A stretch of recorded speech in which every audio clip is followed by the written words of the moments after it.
তিনি আরও যোগ করেন, রাজনীতি তার কাছে ক্ষমতার খেলা নয়, বরং সাধারণ মানুষের ন্যায্য অধিকার রক্ষার আন্দোলন। তার বক্তব্যের মূল লক্ষ্য ছিল বিজেপির রাজনীতি। বিজয়ের অভিযোগ, বিজেপি ধর্মীয় বিভাজন সৃষ্টি করছে, সংখ্যালঘুদের প্রান্তিক করে দিচ্ছে এবং গণতান্ত্রিক প্রতিষ্ঠানগুলোকে দুর্বল করছে।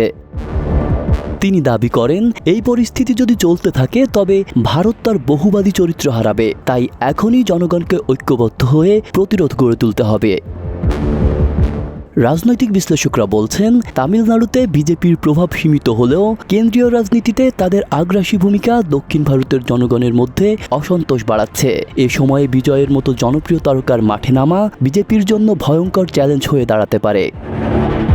তরুণ প্রজন্ম, বিশেষ করে যারা তারা চলচ্চিত্রের ভক্ত, তারা ইতোমধ্যেই সামাজিক মাধ্যমে স্লোগান দিচ্ছে, it's time for Thalapathy Vijay in politics. অনেকেই মনে করছেন, বিজয় যদি সাংগঠনিকভাবে রাজনৈতিক দল গঠন করেন তবে আসন্ন নির্বাচনে বিজেপির জন্য একটি বড় বাধা হয়ে দাঁড়াবে।